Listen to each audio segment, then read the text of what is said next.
Eu sou Rebeca. Essa é minha história. O vento que vem do mar tem cheiro de liberdade. Sentada na minha varanda, contemplo a Avenida Beira-Mar enquanto o sol nasce sobre o Atlântico. Os primeiros raios dourados tocam as águas e me lembro de quando eu era criança e sonhava em ter uma vida diferente. Hoje, aos 36 anos, vivo em um apartamento de R$ 500 mil no Meireles, o bairro mais nobre de Fortaleza.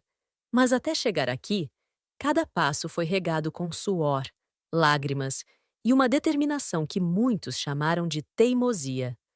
Nasci na Lagoa Redonda, bairro periférico, onde os sonhos morriam antes mesmo de florescer. Minha mãe, Dona Maria Conceição, uma mulher forte de pele marcada pelo sol e mãos calejadas pelo trabalho, me criou sozinha. Ela lavava roupas para famílias de classe média. Começava às 5 da manhã e só parava quando o sol se punha. Lembro-me de ficar sentada ao lado do tanque, vendo-a esfregar as peças enquanto cantarolava antigas canções de Roberto Carlos. Era sua forma de não deixar a amargura entrar em nosso pequeno universo. Minha filha, ela dizia enquanto torcia os lençóis. Estude. O estudo é a única herança que posso te deixar. Aos 14 anos, comecei a trabalhar como diarista. A primeira casa onde faxinei pertencia à dona Eugênia, uma senhora de 70 anos que morava no Aldeota.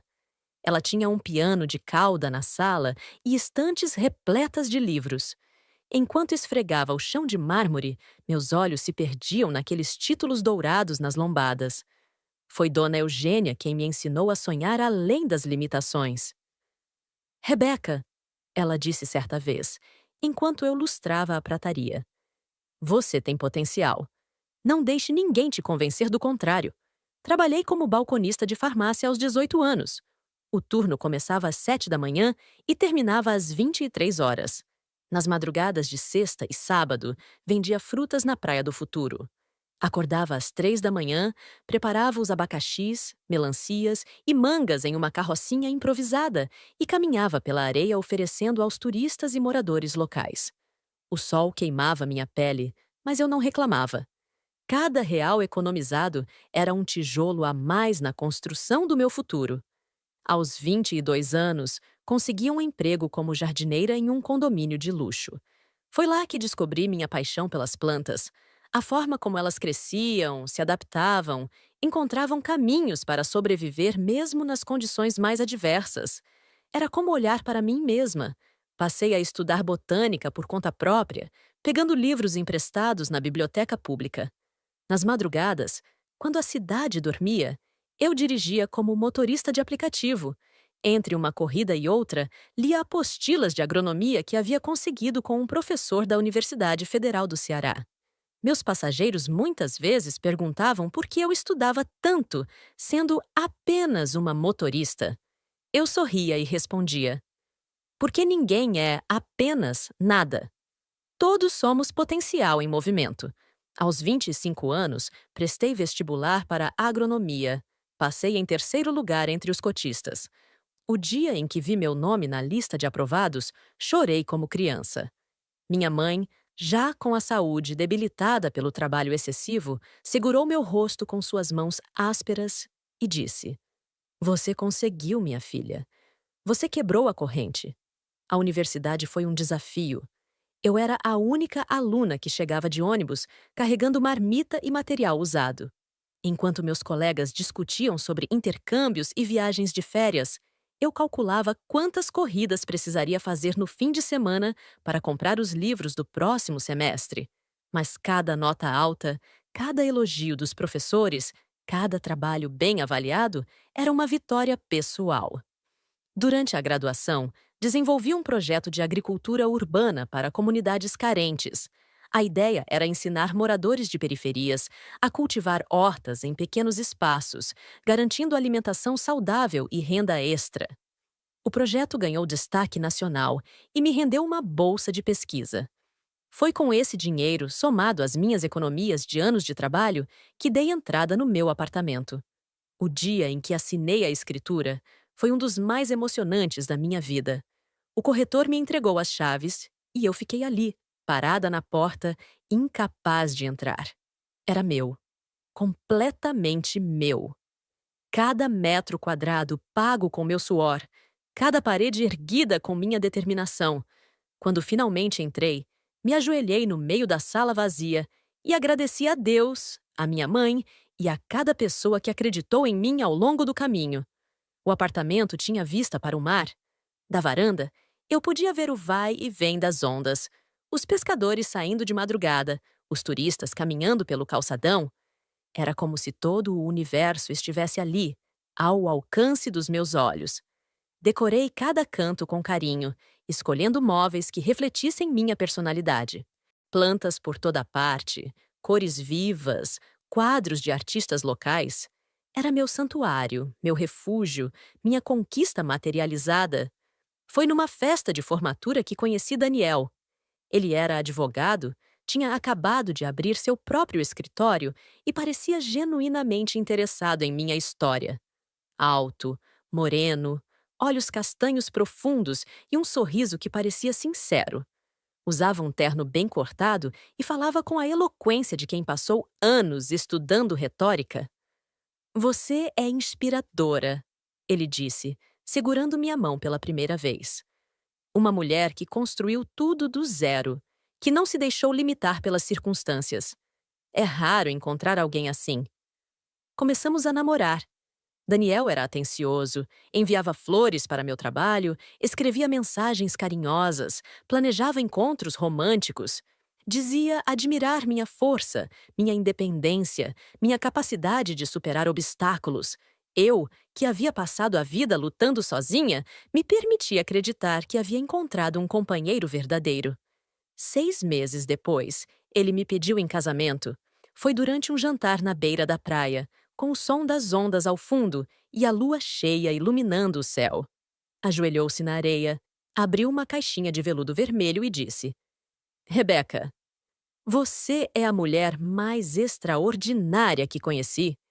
Quero passar o resto da minha vida ao seu lado, construindo uma família, realizando sonhos juntos. Casa comigo?" Aceitei. O casamento aconteceu num sábado ensolarado de março. Cerimônia simples no cartório, seguida de uma pequena recepção no meu apartamento. Poucos convidados, apenas os mais próximos. Foi nesse dia que conheci Elisângela, mãe de Daniel. Uma mulher de 63 anos, cabelos tingidos de loiro, unhas sempre feitas e um olhar que parecia me avaliar constantemente. Desde o primeiro momento, ela deixou claro que não me aprovava. Durante a recepção, enquanto os convidados conversavam animadamente, ela me puxou para o canto e disse: "Espero que você saiba que meu filho merece mais. Ele é um advogado brilhante, vem de boa família. Você pode ter conseguido comprar um apartamento bonito, mas nasceu para ser empregada, minha filha." As palavras me atingiram como um soco no estômago, mas mantive a compostura. Sorri educadamente e respondi: "Agradeço sua sinceridade, dona Elisângela, mas acredito que seu filho é capaz de decidir o que é melhor para ele." Ela estreitou os olhos e deu as costas. Naquele momento, deveria ter percebido que estava entrando numa família onde nunca seria bem-vinda.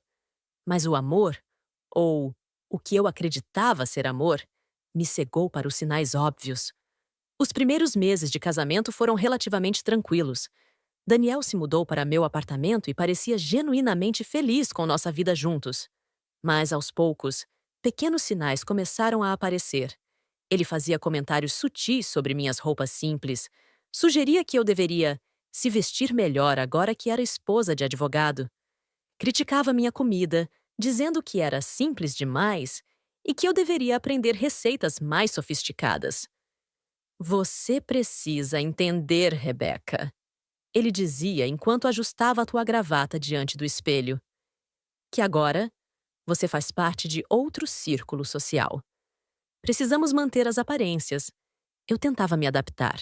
Comprei roupas novas, me inscrevi em um curso de culinária, mudei o corte de cabelo. Mas nada parecia ser suficiente. Daniel sempre encontrava algo para criticar, sempre tinha uma sugestão para me melhorar. E sua mãe, que nos visitava com frequência cada vez maior, reforçava essas críticas. Olha só, Elisângela comentava enquanto examinava minha sala de estar. Você poderia contratar uma decoradora profissional. Esse estilo, como posso dizer, é muito popular. Popular na boca dela soava como o pior dos insultos, mas eu engolia o orgulho e tentava manter a paz. Afinal, havia me casado com Daniel, não com sua mãe. Ou, pelo menos, era o que eu tentava me convencer. Com o passar do tempo, o comportamento de Daniel mudou drasticamente. Ele começou a chegar tarde em casa, sempre com desculpas sobre reuniões com clientes ou processos urgentes. O telefone tocava constantemente e ele saía do ambiente para atender. Quando questionado, ficava irritado e me acusava de ser paranoica. Você não confia em mim? Ele gritava, batendo a mão na mesa. Estou trabalhando para construir nosso futuro! Mas eu não era ingênua. Havia lutado demais na vida para não reconhecer os sinais de mentira. O perfume diferente na camisa, as mensagens apagadas no celular, os finais de semana que ele passava no escritório.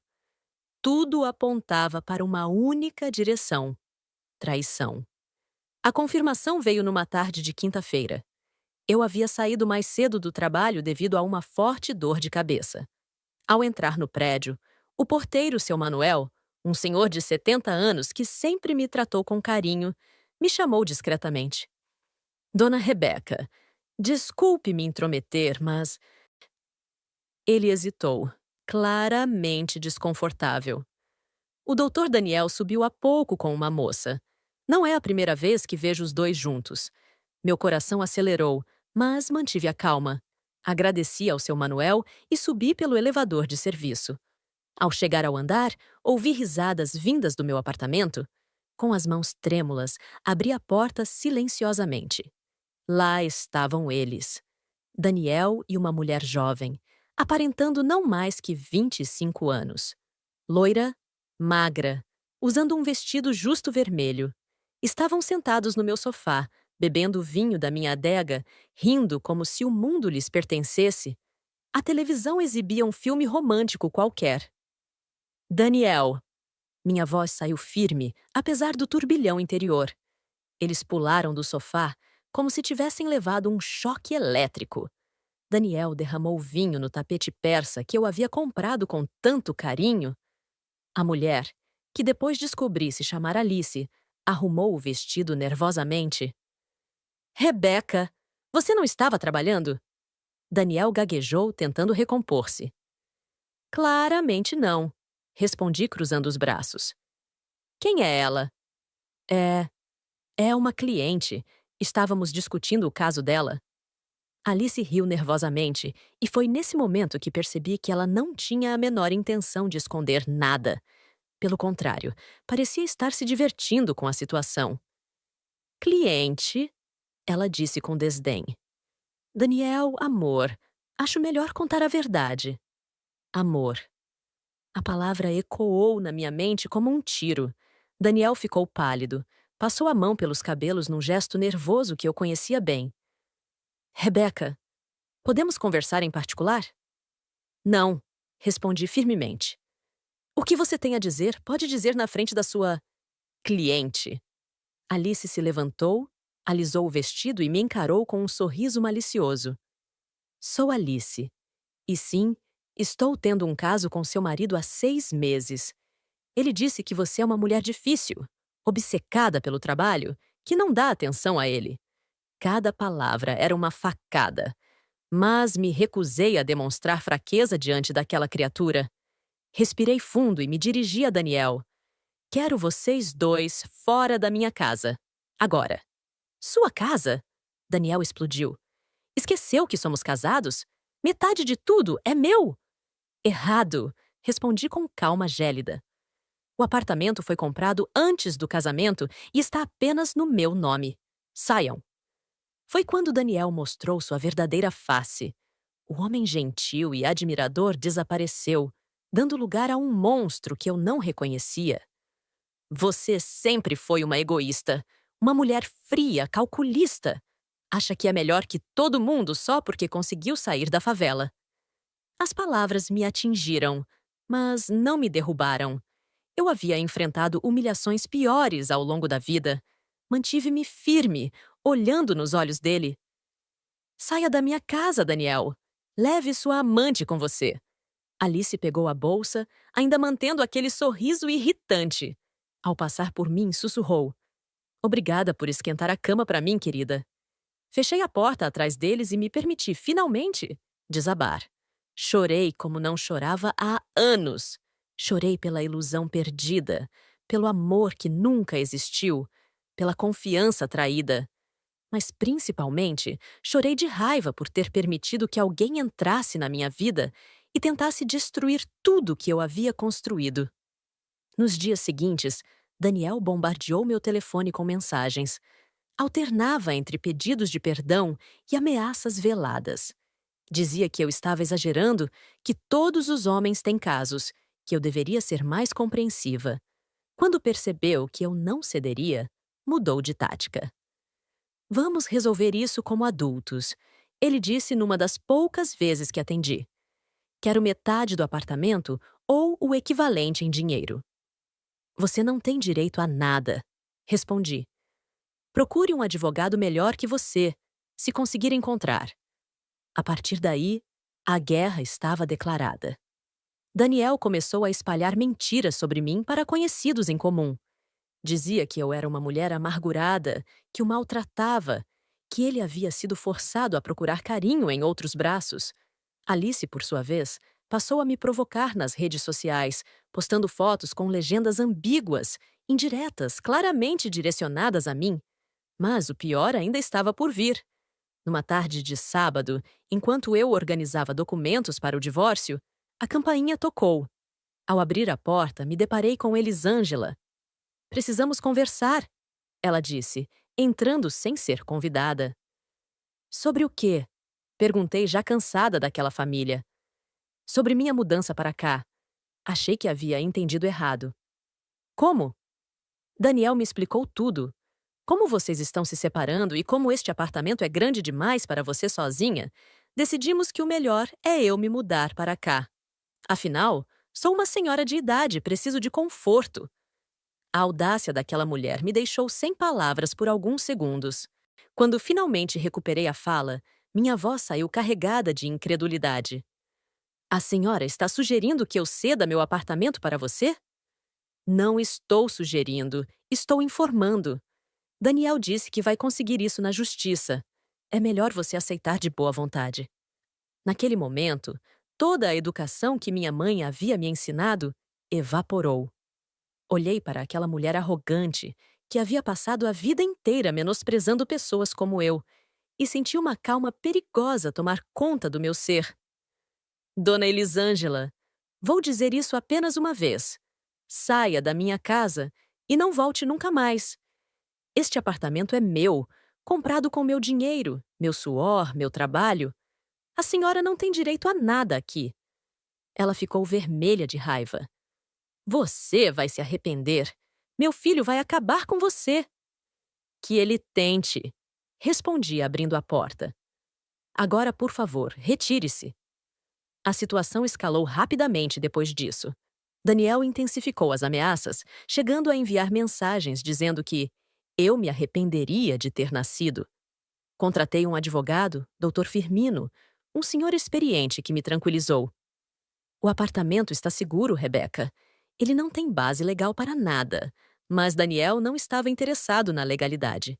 Ele queria me destruir emocionalmente e escolheu a forma mais baixa possível para isso, usando minha origem humilde contra mim. Começou a aparecer no meu trabalho, fazendo escândalo. Dizia para meus colegas que eu era uma alpinista social, que havia me casado com ele por interesse. Inventava histórias sobre meu passado, distorcendo fatos, transformando minha luta em motivo de vergonha. Sabiam que ela vendia frutas na praia? Ele dizia em voz alta no corredor da empresa onde eu trabalhava como consultora agrônoma. Faxinava a casa de madame e agora se acha a rainha. Meus colegas ficavam constrangidos, sem saber como reagir. Alguns me olhavam com pena, outros com curiosidade mórbida. Mas eu mantinha a cabeça erguida. Não tinha vergonha do meu passado. Cada trabalho que exerci me ensinou algo valioso, me tornou mais forte. Alice também entrou no jogo sujo, descobriu meu perfil nas redes sociais e começou a comentar em minhas fotos antigas, aquelas da época da faculdade, quando eu ainda usava roupas simples e não tinha condições de ir ao salão. Olha só a transformação! De gata borralheira a princesa! Ou seria o contrário agora? Swing, ela escreveu numa foto onde eu aparecia com meu uniforme de jardineira. Bloqueei ambos, mas os ataques continuaram por outros meios. Mensagens anônimas, telefonemas no meio da madrugada, até ameaças veladas de que acidentes acontecem. Mas o ápice da crueldade aconteceu num sábado à noite. Eu havia decidido fazer um jantar para algumas amigas, tentando retomar minha vida social. Preparei uma feijoada caprichada, daquelas que minha mãe me ensinou a fazer, com todos os acompanhamentos tradicionais. A mesa estava posta, as amigas começavam a chegar, quando a campainha tocou insistentemente. Ao abrir a porta, me deparei com Daniel, Elisângela e Alice. Os três estavam visivelmente alterados e, pelo cheiro, haviam bebido. "O que vocês querem aqui?" perguntei, bloqueando a entrada. "Viemos buscar o que é nosso." Daniel empurrou a porta, forçando passagem. Minhas amigas se levantaram, assustadas. Patrícia, minha amiga mais antiga, pegou o telefone para chamar a polícia, mas Daniel foi mais rápido e tomou o aparelho de sua mão. "Ninguém vai chamar ninguém!" ele gritou. "Esta mulher me deve uma explicação." "Eu não te devo nada, Daniel. Saiam da minha casa agora." Foi quando Elisângela se aproximou da mesa, olhou para a comida e começou a rir desdenhosamente. "Olhem só, a madame servindo comida de pobre para as amigas. Feijoada!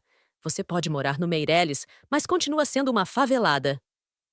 Antes que eu pudesse responder, Daniel avançou até a mesa, pegou o bolo que eu havia preparado para a sobremesa, um bolo de chocolate com cobertura de brigadeiro, e, num gesto que jamais esquecerei, arremessou-o contra meu rosto. "Egoísta gananciosa!" Ele gritou enquanto o bolo escorria pelo meu rosto e cabelos. "Você não vale nada! É uma aproveitadora que teve sorte na vida." O silêncio que se seguiu foi ensurdecedor. Minhas amigas estavam paralisadas de choque. Alice ria descontroladamente, apoiada no batente da porta. Elisângela balançava-se a cabeça, repetindo: "Você merece muito mais do que um bolo na cara. Merece apanhar até aprender a respeitar os outros." Fechei os olhos por um momento. Senti o chocolate quente escorrendo pelo meu pescoço, manchando minha blusa branca. O cheiro adocicado que antes me trazia conforto, agora me causava náusea. Mas em vez de raiva, uma calma surreal tomou conta de mim. Sem dizer uma palavra, caminhei até o banheiro. Podia ouvir Daniel gritando coisas horríveis, Alice incentivando-o, Elisângela cuspindo veneno. Tranquei a porta e me olhei no espelho.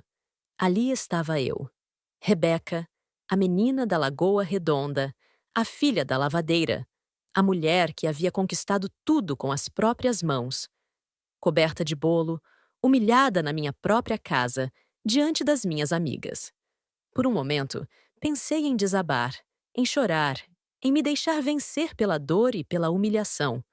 Mas então, vi meu reflexo com mais atenção. Nos meus olhos, não havia derrota.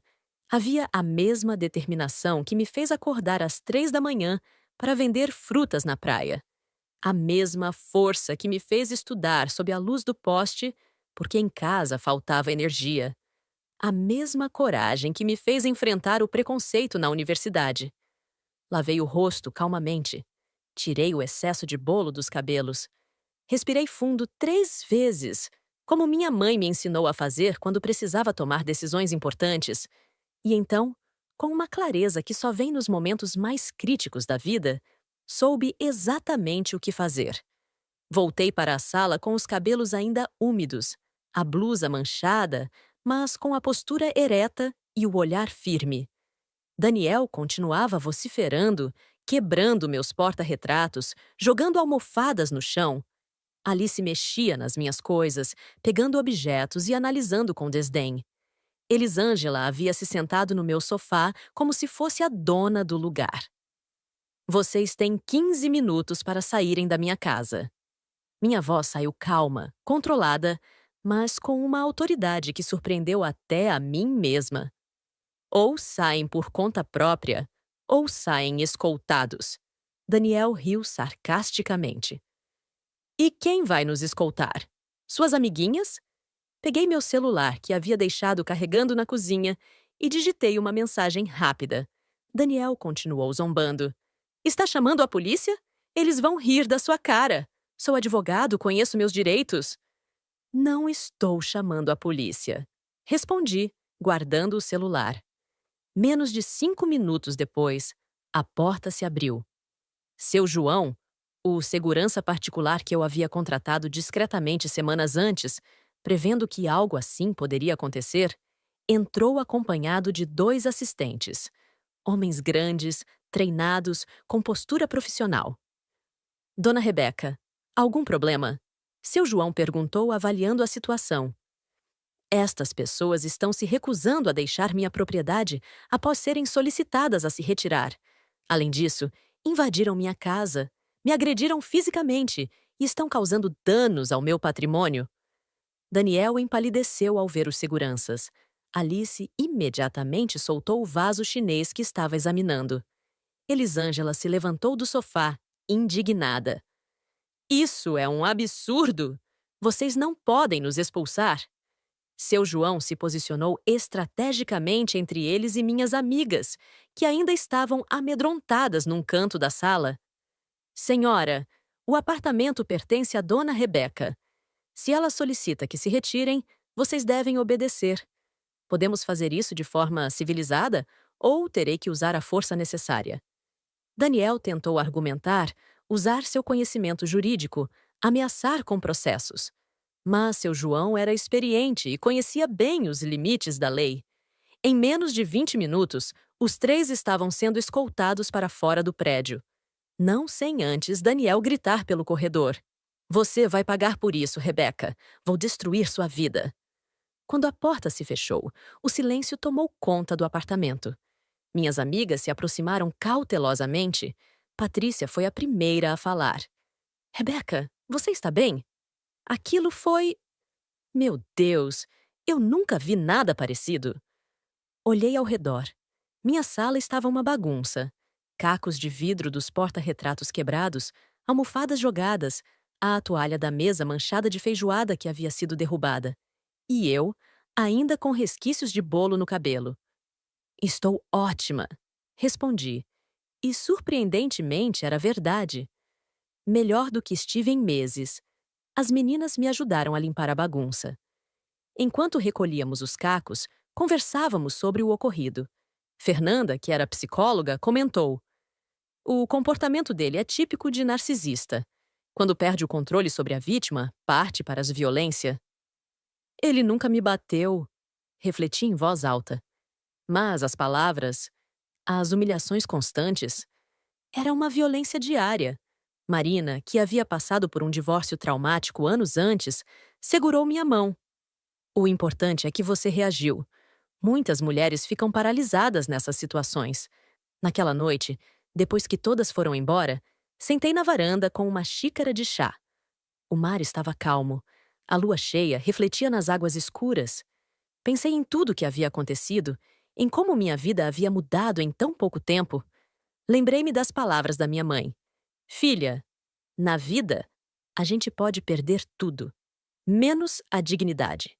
Dinheiro vai e volta. Amor também. Mas dignidade, quando se perde, é difícil recuperar. Nos dias seguintes, tomei providências legais. Registrei boletim de ocorrência por invasão de domicílio, agressão e danos morais. Dr. Firmino ficou impressionado com minha calma. A senhora está lidando com isso de forma admirável, Rebeca. Doutor, já enfrentei coisas piores na vida. Isso aqui é só mais um obstáculo. O processo de divórcio se arrastou por meses. Daniel tentou de tudo. desde questionar a legalidade da compra do meu apartamento até inventar dívidas conjugais inexistentes. Mas Dr. Firmino era competente e desmontou cada uma de suas tentativas. Durante esse período, Alice intensificou os ataques nas redes sociais. Criou um perfil falso e passou a me difamar publicamente.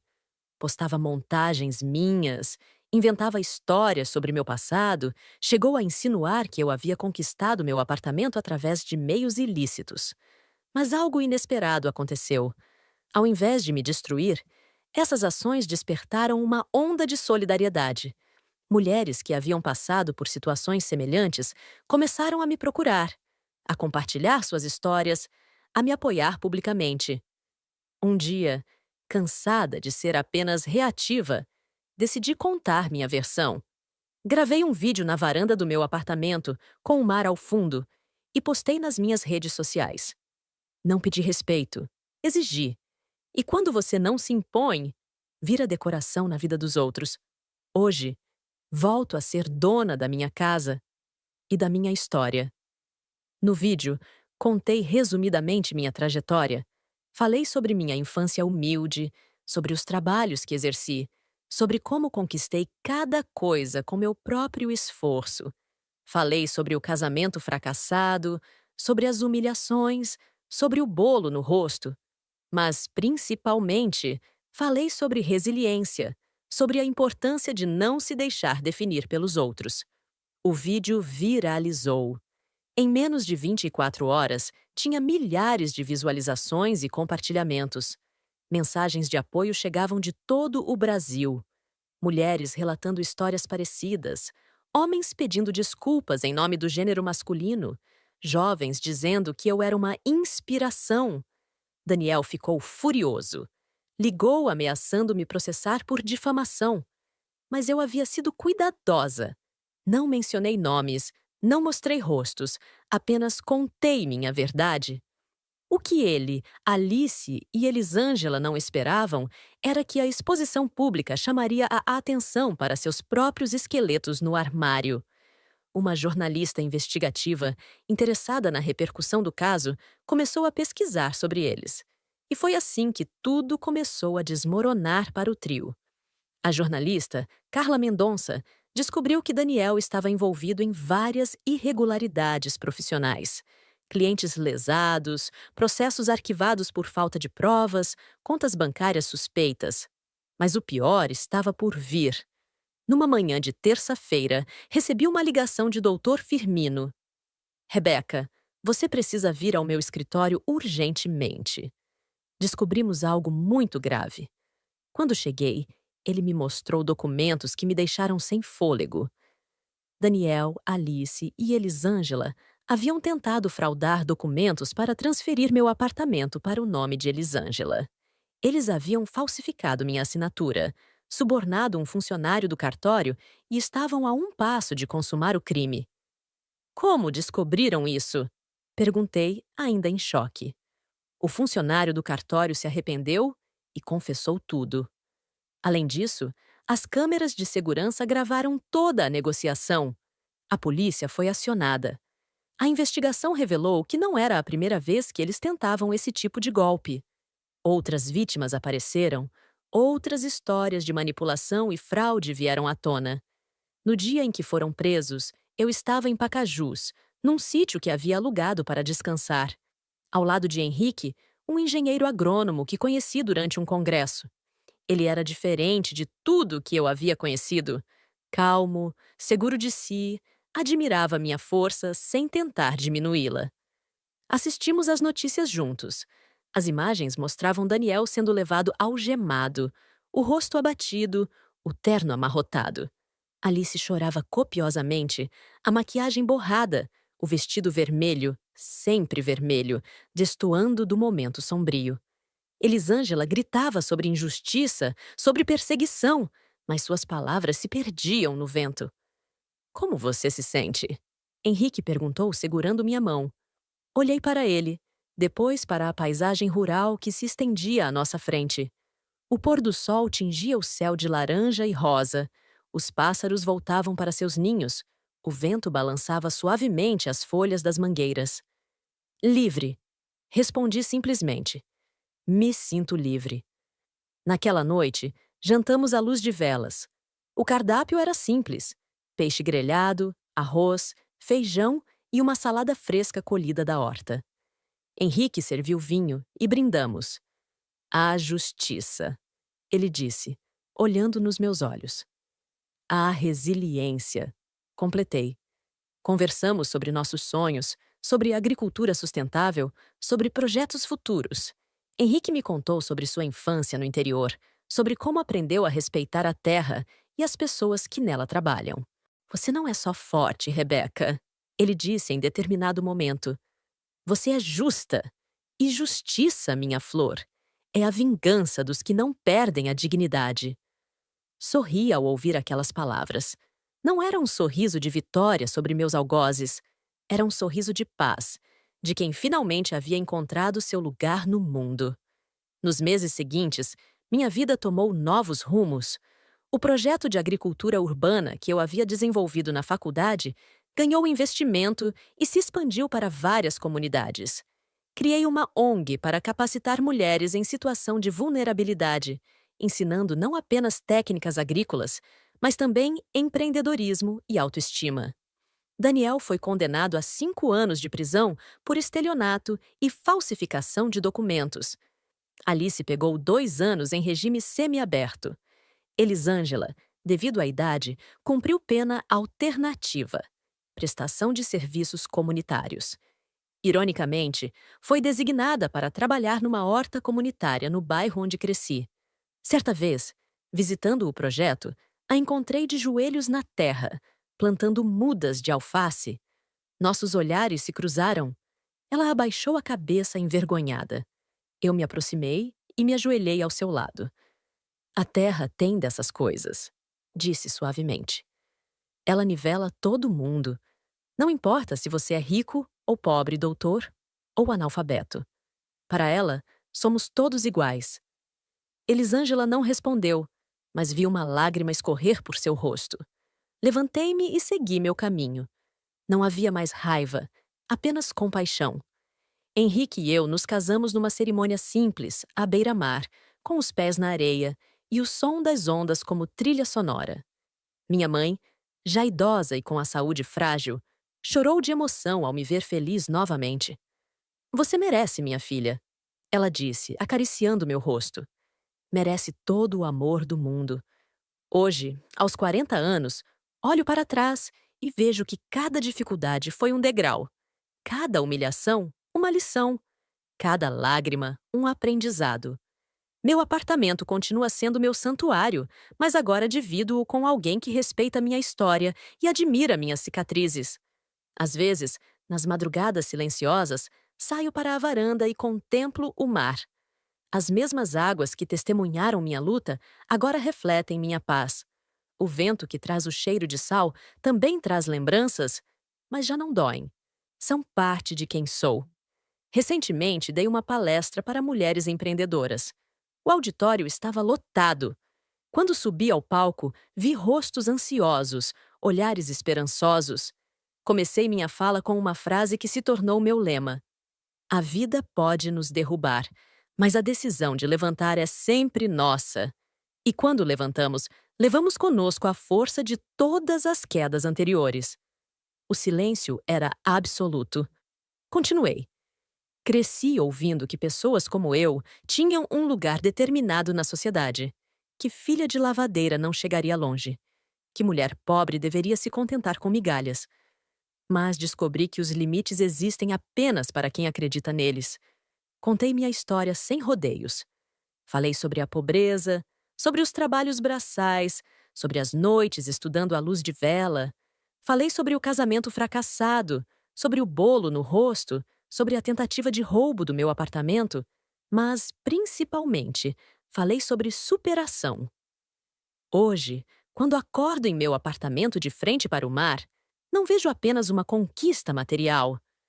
Vejo a prova de que sonhos podem se tornar realidade quando aliamos trabalho duro, persistência e, principalmente, respeito próprio. Uma jovem na primeira fileira levantou a mão. Senhora Rebeca, como a senhora conseguiu não se vingar? Depois de tudo que fizeram? Sorri antes de responder. Minha filha, a melhor vingança é viver bem. É não deixar que a amargura tome conta do seu coração. Quando você se liberta do ódio, você se torna invencível. Eles estão presos não apenas fisicamente, mas emocionalmente às suas próprias maldades. Eu estou livre. Os aplausos foram longos e emocionados. Muitas mulheres vieram me abraçar depois, compartilhar suas próprias histórias de superação. Cada uma delas me lembrava de mim mesma em diferentes fases da vida. Naquela noite, ao voltar para casa, encontrei Henrique preparando o jantar. O aroma de manjericão fresco tomava conta da cozinha. Ele havia colhido os temperos da nossa pequena horta na varanda. Como foi a palestra? Ele perguntou enquanto picava tomates. Emocionante. Tinha uma energia especial no ar, sabe? Como se cada mulher naquela sala estivesse pronta para reescrever sua própria história. Henrique se aproximou e me abraçou por trás. Você tem esse efeito nas pessoas. Faz com que acreditem em si mesmas. Jantamos na varanda, como sempre fazíamos nas noites quentes. O mar refletia as luzes da cidade, criando um espetáculo de brilhos dourados. A brisa noturna trazia o som distante de músicas e risos. Sabe, comecei, depois de alguns minutos de silêncio confortável. Às vezes me pergunto o que teria acontecido se eu tivesse cedido. Se tivesse dado o apartamento para Elisângela, se tivesse aceitado as humilhações calada, você não seria você. Henrique respondeu simplesmente. E eu provavelmente não teria tido a honra de conhecer essa mulher incrível que me inspira todos os dias. Sorri, sentindo uma paz profunda. A vida havia me testado de todas as formas possíveis, mas eu havia passado em todos os testes. Não porque era mais forte ou melhor que ninguém, mas porque me recusei a desistir de mim mesma. Meu celular vibrou com uma mensagem. Era de Patrícia, minha amiga. Acabei de ver seu vídeo antigo sendo compartilhado novamente. Já são mais de 1 milhão de visualizações. Você se tornou um símbolo de resistência, amiga. Mostrei a mensagem para Henrique, que sorriu orgulhoso. Viu só? Sua história continua inspirando pessoas. Nossa história, corrigi. Porque você faz parte dela agora. Naquela noite, antes de dormir, fiz algo que havia me prometido fazer há tempos. Peguei um caderno novo e comecei a escrever. Não apenas sobre os momentos difíceis, mas sobre todas as pequenas vitórias, sobre as pessoas que cruzaram meu caminho, sobre as lições aprendidas. Escrevi sobre Dona Eugênia, a senhora que me ensinou a sonhar enquanto eu limpava sua casa, sobre seu Manuel, o porteiro que me alertou sobre a traição, sobre as amigas que me apoiaram nos momentos mais sombrios, sobre minha mãe, minha maior inspiração. Escrevi também sobre Daniel, Alice e Elisângela.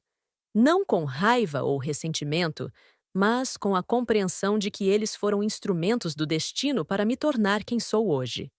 Sem aquele bolo no rosto, talvez eu nunca tivesse encontrado minha verdadeira força. As palavras fluíam naturalmente, como se estivessem esperando há anos para serem libertadas. Henrique dormia tranquilamente ao meu lado, sua respiração ritmada me dando segurança. Quando finalmente coloquei o ponto final, já eram 3 da manhã.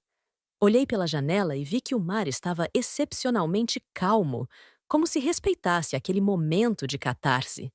Fechei o caderno e o guardei na gaveta. Um dia, quem sabe, transformaria aquelas memórias em um livro. Não para reviver as dores, mas para mostrar que é possível transformá-las em força. Deitei-me ao lado de Henrique, que instintivamente me puxou para perto.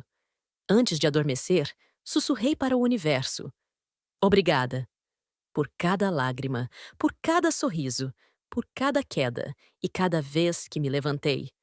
Obrigada por me fazer entender que a verdadeira vitória não está em derrotar os outros, mas em não permitir que nos derrotem por dentro. E assim, com o som das ondas como canção de ninar, adormeci. Não como alguém que venceu uma guerra, mas como alguém que construiu sua própria paz.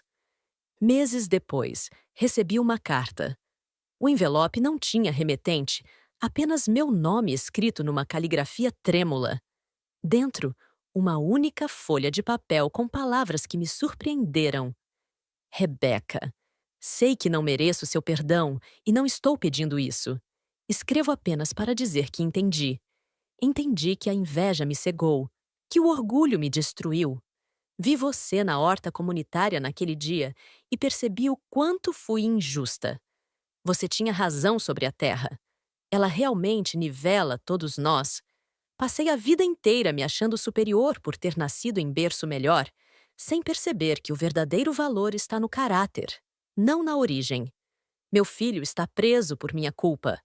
Fui eu quem o ensinou a desprezar pessoas como você. Fui eu quem alimentou seu ego doentio. Alice também é vítima dessa mentalidade torta que cultivamos. Não espero resposta. Só precisava dizer que sinto muito. Não pelo que aconteceu comigo. Isso é justiça. Sinto muito pelo que tentei fazer com você. Que sua vida seja sempre iluminada. Elisângela.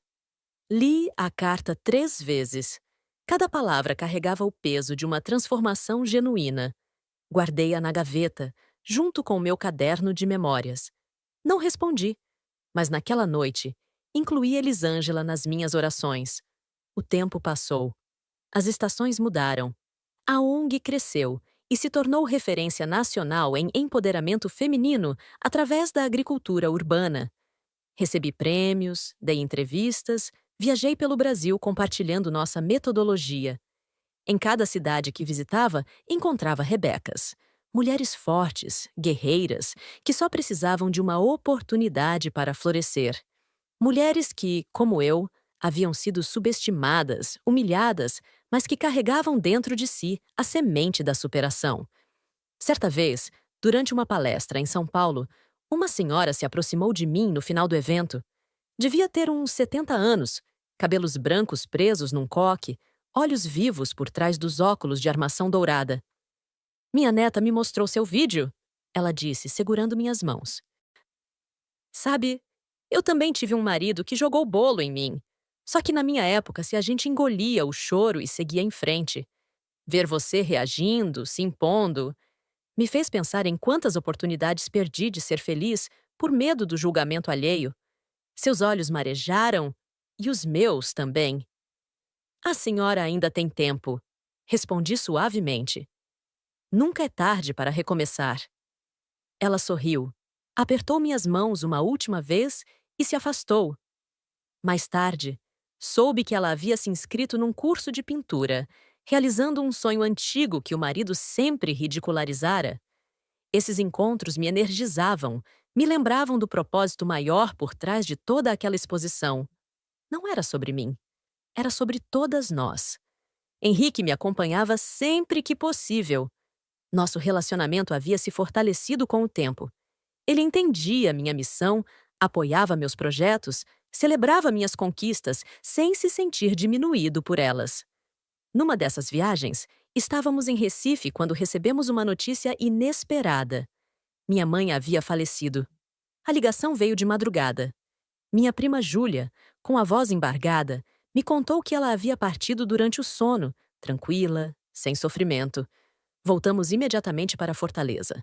O velório foi simples, como ela sempre quis.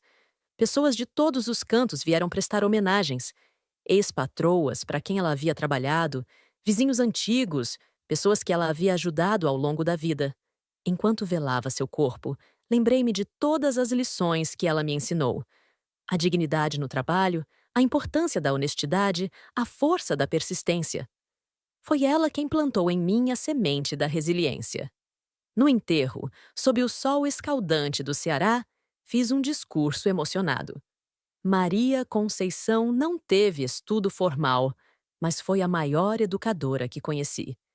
Ensinou, pelo exemplo, que pobreza não é desonra, que trabalho dignifica, que amor supera qualquer adversidade. Tudo o que sou, devo a ela. O cemitério estava lotado. Vi rostos conhecidos e desconhecidos, todos unidos pela admiração àquela mulher simples que havia tocado tantas vidas. Após o funeral, encontrei uma surpresa na casa de minha mãe. Num baú antigo, ela havia guardado todos os recortes de jornal sobre mim, prints de postagens nas redes sociais, fotos de eventos da ONG. Havia também um caderno onde ela escrevia cartas para mim, mesmo morando na mesma cidade. A última carta estava datada de uma semana antes de sua morte. Minha filha querida, se você está lendo isso, é porque meu tempo aqui acabou. Não chore por mim. Vivi uma vida plena. Vi você se tornar a mulher maravilhosa que sempre soube que seria. Lembra quando você era pequena e me perguntou por que tínhamos que trabalhar tanto? Eu disse que era para sobreviver. Mas a verdade é que era para você aprender. Aprender que nada cai do céu, que respeito se conquista, que dignidade não tem preço. Vi você passar por provações que partiriam qualquer pessoa. Vi seu coração se partir e se reconstruir mais forte. Vi você transformar dor em propósito, humilhação em motivação. O bolo no rosto? Filha, aquilo foi a melhor coisa que poderia ter acontecido, porque mostrou ao mundo quem você realmente é. Uma guerreira que não se curva, uma mulher que não se vende, uma filha do povo que chegou onde chegou sem pisar em ninguém. Continue sua missão. Continue inspirando mulheres. Continue provando que origem não é destino. Te amo além desta vida. Sua mãe, Maria Conceição. Chorei como há muito não chorava. Henrique me abraçou forte, deixando que toda a emoção fluísse. Naquele momento, entendi que o ciclo havia se completado. Minha mãe havia partido com a certeza de que sua filha estava bem, feliz, realizada. Nos meses seguintes, canalizei o luto em trabalho. Expandi ainda mais a ONG, criei bolsas de estudo para jovens carentes, estabeleci parcerias com universidades. Em cada projeto, havia um pedaço de Maria Conceição. Um ano após sua morte, inauguramos o Centro Maria Conceição de Agricultura Urbana, na Lagoa Redonda, o bairro onde cresci.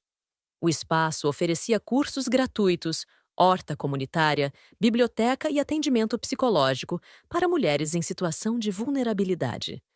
No dia da inauguração, o bairro inteiro compareceu. Vi nos olhos daquelas pessoas a mesma esperança que um dia brilhou nos meus. Durante meu discurso, olhei para o céu e sussurrei: "Essa é para você, mãe." Daniel saiu da prisão após cumprir 3 anos, redução por bom comportamento. Soube através de conhecidos que ele havia se mudado para outro estado, tentando recomeçar. Alice sumiu do mapa após cumprir sua pena. Elisângela continuou trabalhando na horta comunitária mesmo após o fim de sua pena alternativa. Disseram-me que ela se tornou uma das voluntárias mais dedicadas. Certa tarde, enquanto revisava documentos no escritório da ONG, recebi uma visita inesperada. A secretária anunciou: "Rebeca, tem uma senhora querendo falar com você.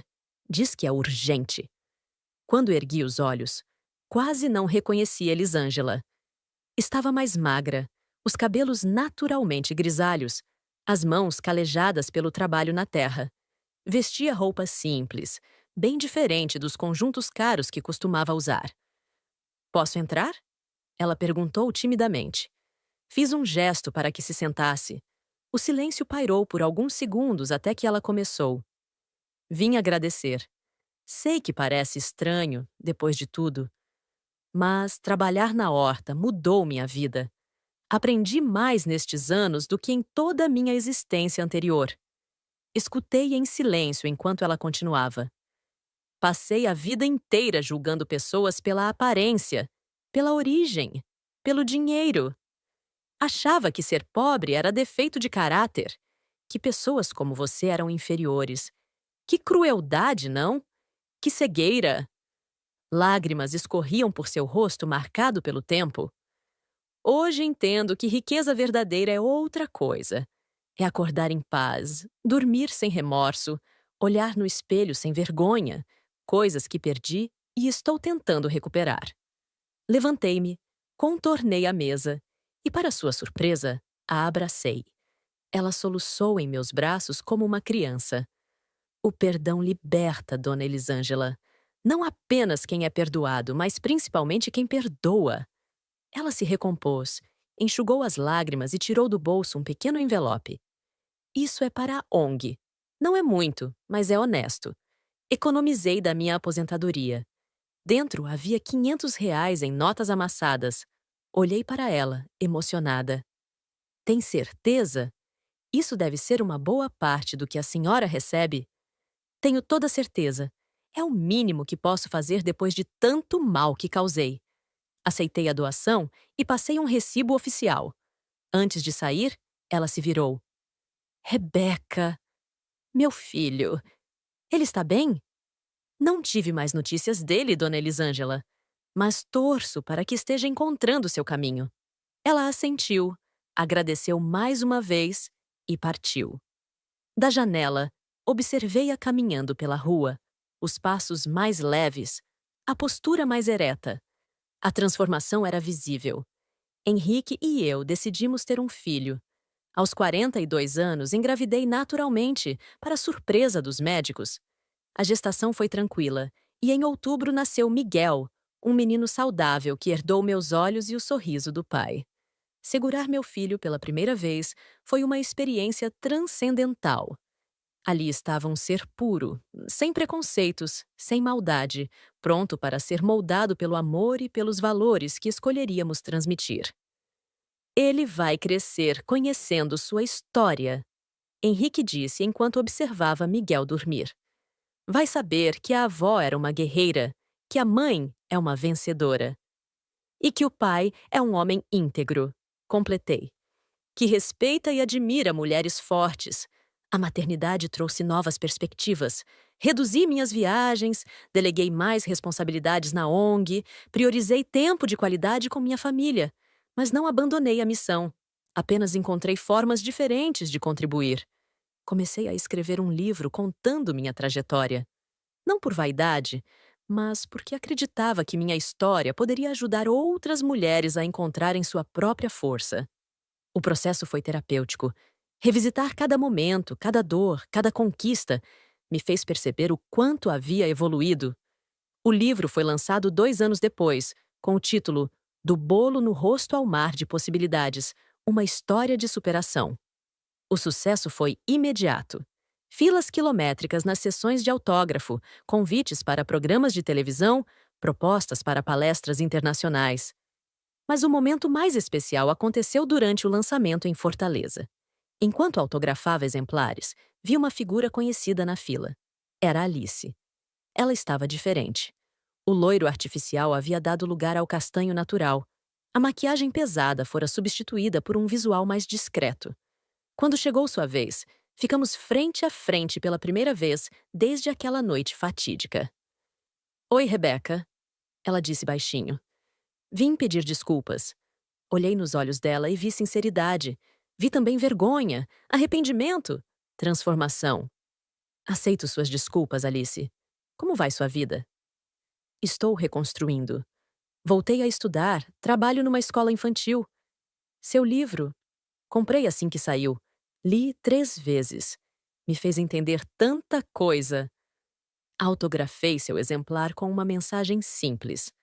Para Alice, que toda queda seja um impulso para voar mais alto. Ela leu, sorriu com os olhos marejados e seguiu em frente. Nunca mais nos encontramos, mas soube através de conhecidos que ela havia se tornado uma pessoa melhor. Os anos continuaram passando. Miguel cresceu cercado de amor e valores sólidos. A ONG se expandiu para outros estados. O livro foi traduzido para 5 idiomas. Mas, no fundo, eu continuava sendo a mesma Rebeca, a filha da lavadeira que aprendeu que dignidade não se negocia.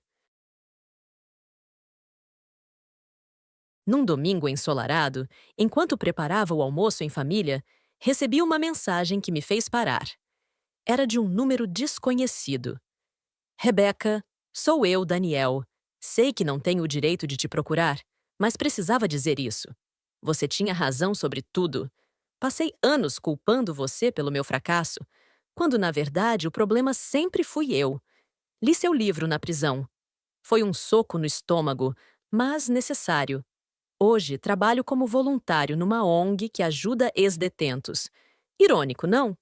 Enfim, só queria pedir perdão e dizer que você é realmente extraordinária. Seja feliz. Você merece. Li a mensagem várias vezes. Mostrei para Henrique que apenas disse: o tempo coloca tudo no lugar certo. Respondi com apenas 2 palavras: está perdoado. E assim, fechei definitivamente esse capítulo da minha vida. Hoje, aos 50 anos, quando olho para trás, vejo uma estrada longa e sinuosa, cheia de obstáculos superados. O apartamento de frente para o mar continua sendo meu lar, mas agora é também o lar de Henrique e Miguel. As paredes que um dia testemunharam humilhação agora ecoam risadas e amor. A varanda, onde tantas vezes contemplei o mar em busca de respostas, agora é o lugar onde Miguel aprende sobre as marés, sobre os ciclos da natureza, sobre a importância de respeitar cada forma de vida. Às vezes, nas noites tranquilas, quando todos dormem, ainda saio para contemplar o oceano. O mesmo mar que me viu chorar, agora me vê sorrir. As ondas continuam seu vai e vem eterno, me lembrando que tudo passa, tudo se transforma. Pego meu caderno de memórias e escrevo mais algumas linhas. Desta vez, não sobre dores passadas, mas sobre gratidão presente. Gratidão por cada pessoa que cruzou meu caminho, mesmo aquelas que tentaram me derrubar, porque foram elas que me ensinaram a levantar mais forte. Gratidão por minha mãe, que me ensinou que pobreza não é vergonha. Por Dona Eugênia, que me mostrou que sonhar é possível. Por seu Manuel, que teve coragem de me alertar. Por minhas amigas, que me apoiaram nos piores momentos. Por Doutor Firmino, que lutou pela justiça. Por Henrique, que me mostrou que amor verdadeiro não diminui, engrandece. Por Miguel, que me ensina diariamente sobre pureza e recomeços. E sim, gratidão até por Daniel, Alice e Elisângela. Porque sem aquele bolo no rosto, talvez eu nunca tivesse descoberto do que sou realmente capaz. Talvez continuasse vivendo uma mentira, achando que tinha encontrado o amor quando na verdade estava presa numa ilusão. O vento sopra mais forte, trazendo o cheiro de chuva. Fecho o caderno e volto para dentro. Amanhã será outro dia, com novos desafios, novas oportunidades de fazer a diferença. Antes de me deitar, passo pelo quarto de Miguel. Ele dorme tranquilo, abraçado ao ursinho que ganhou da avó Elisângela. Sim, ela se tornou uma presença constante em nossas vidas, uma avó amorosa e transformada. A vida tem dessas ironias. Pessoas que tentaram nos destruir acabam se tornando parte importante de nossa história de superação. Não por esquecimento ou fraqueza, mas por compreensão de que todos merecem uma segunda chance. Deito-me ao lado de Henrique, que instintivamente me abraça mesmo dormindo. Fecho os olhos e agradeço mais uma vez. Por tudo. Pelo bolo no rosto que me fez enxergar quem eu realmente era. Pela coragem de dizer não quando todos esperavam que eu dissesse sim. Pela força de reconstruir quando tudo parecia perdido. E, principalmente, agradeço por ter aprendido que a verdadeira vitória não está em derrotar os outros, mas em não permitir que as circunstâncias nos derrotem por dentro. Com esse pensamento, adormeço. Não como alguém que venceu uma guerra, mas como alguém que construiu sua própria paz. Uma paz conquistada com suor, lágrimas e, acima de tudo, dignidade. Porque no final, é isso que importa. Não o apartamento de 500 mil reais, não os prêmios, não o reconhecimento público. O que importa é poder olhar no espelho todos os dias e gostar do que vê. É saber que cada cicatriz conta uma história de superação. É entender que as maiores vitórias são aquelas que conquistamos sobre nós mesmos. E assim, minha história continua. Não mais como a menina pobre da Lagoa Redonda, não mais como a mulher humilhada com bolo no rosto, mas como Rebeca, mãe, esposa, empreendedora social, escritora E, acima de tudo, um ser humano que aprendeu que a vida pode nos tirar tudo, menos nossa essência. O mar continua lá fora, eterno e imutável, testemunha silenciosa de minha jornada. E eu, aqui dentro, continuo escrevendo minha história, um dia de cada vez, com a certeza de que o melhor ainda está por vir. Porque quando você não perde a dignidade, quando mantém seus valores intactos, quando transforma dor em propósito, você não apenas sobrevive, você transcende. E essa é a maior vingança possível: viver plenamente, amar intensamente e inspirar constantemente.